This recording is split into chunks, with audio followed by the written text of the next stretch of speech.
جتنے انبیاء کے مختصر واقعات ہیں نا، ان میں جو پیغام قرآن دینا چاہ رہا ہے وہ ہے دعا کی فضیلت.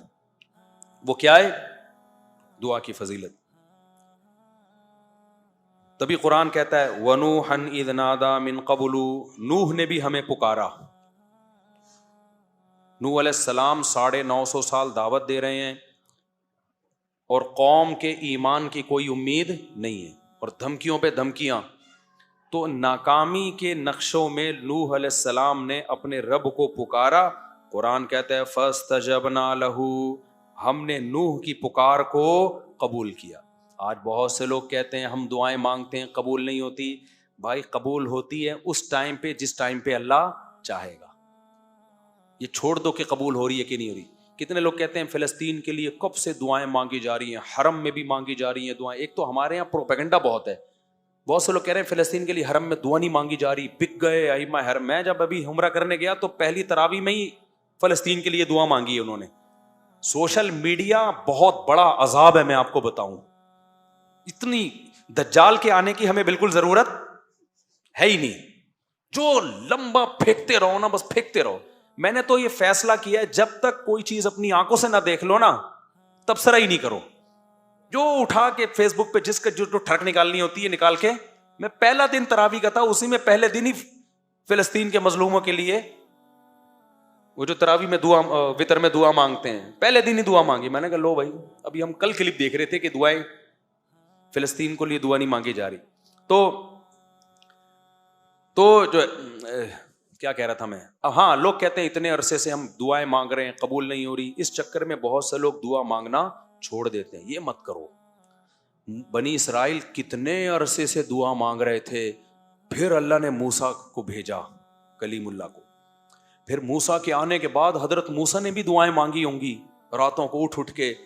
بنی اسرائیل نے اور مانگی ہوں گی، لیکن ظلم کم ہونے کے بجائے بڑھتا جا رہا ہے.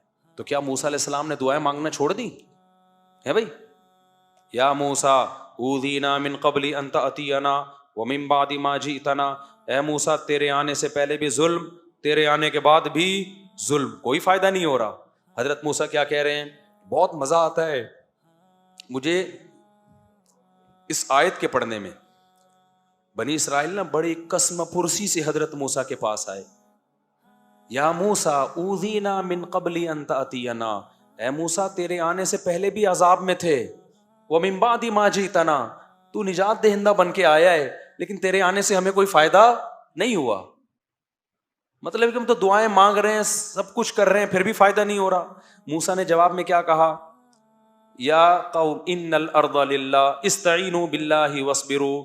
دیکھو اللہ سے مدد مانگتے رہو جیسے اب مانگ رہے ہو، اور صبر بھی کرتے رہو ساتھ ساتھ. دعا صبر کے بغیر نہیں ہوتی.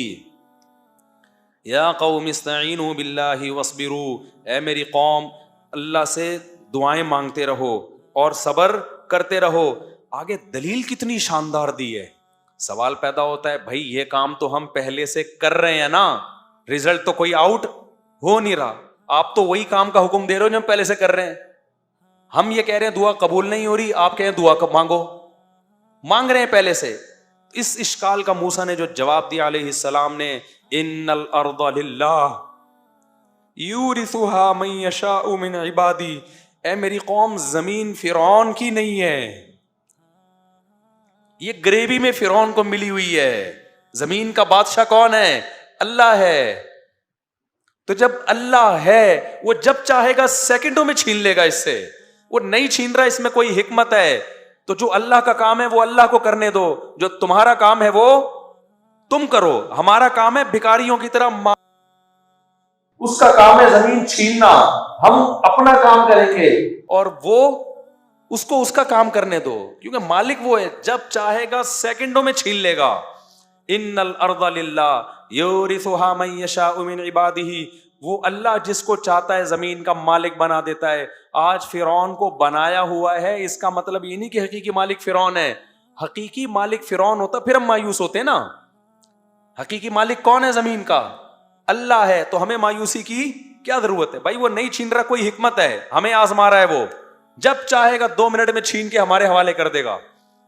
تبھی تو کیسے 2 منٹ میں چھینا کہ نہیں چھینا، آخری دم تک، جب تک وہ پانی کے کنارے پہ کھڑے ہوئے تھے نا اور فرعون کا لشکر آ رہا تھا, اس وقت تک فرعون یہ سمجھ رہا تھا زمین کا وارث کون ہے, میں ہوں, مصر کا مالک کون ہے, میں ہوں.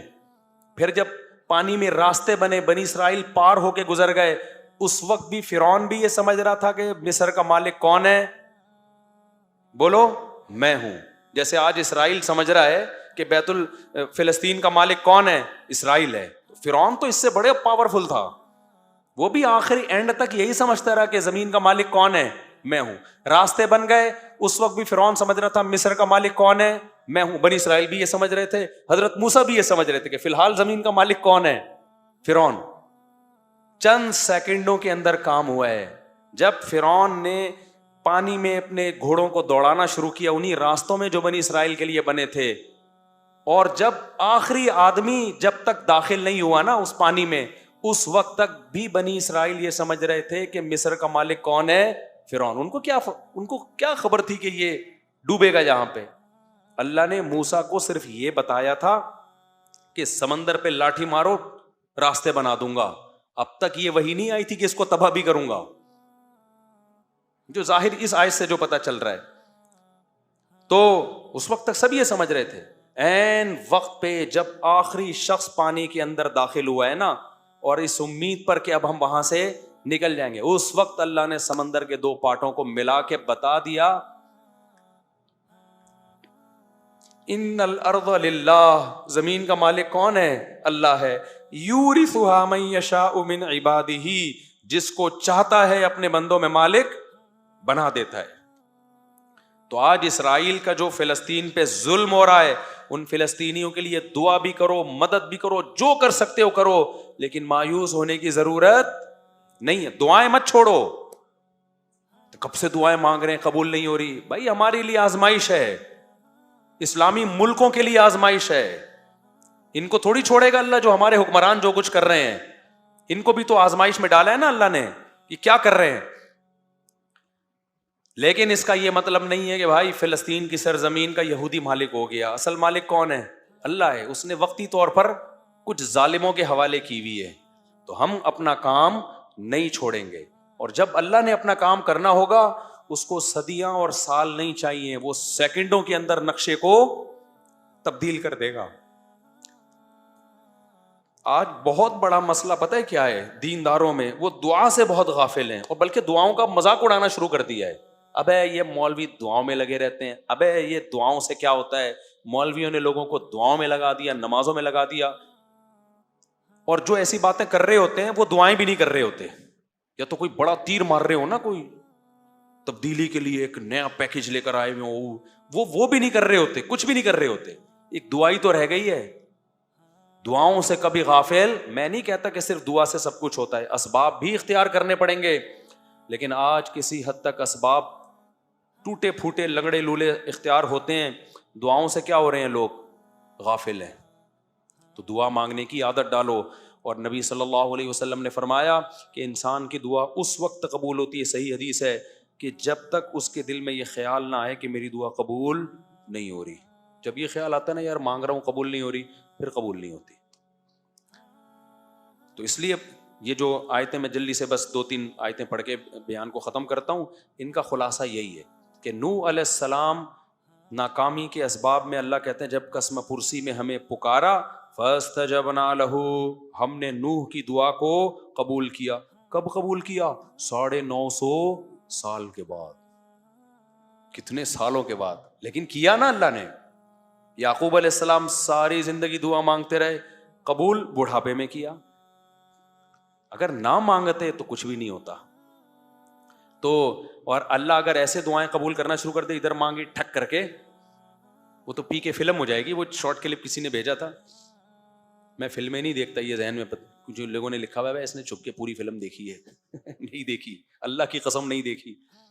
ہاں یہ ضرور ہے کہ اس کے کچھ شارٹ کلپ تھے, وہ بھی دوستوں کے ساتھ دیکھے ہیں, وہ بھی وہ والے کلپ جو بہت ہی خاندانی قسم کے کلپ تھے. تو اگر ایسے قبول ہوتی نا, سموسہ مانگ رہا ہے ٹھک کر کے سموسہ رکھ کے چلا گیا, تبھی تو اس نے کہا کہ اگلا ورژن چاہیے, بیٹروا ختم ہو گیا, کیا کہہ رہا تھا وہ بیٹروا. اگر اس طرح سے دعائیں قبول ہوتی, اللہ میری فلاں جگہ شادی کرا دے, ٹھک کر کے ہو گئی, تو پھر تو ایمان بالغیب رہتا, ایمان بالغیب. تو ایمان بالغیب تھوڑی رہتا. پھر تو بھائی جو مانگو ٹھک کر کے مل رہا ہے. پھر تو کافر بھی کہتے ہیں یار دعائیں مانگو بس. تو اللہ نے غیب میں رکھا ہے.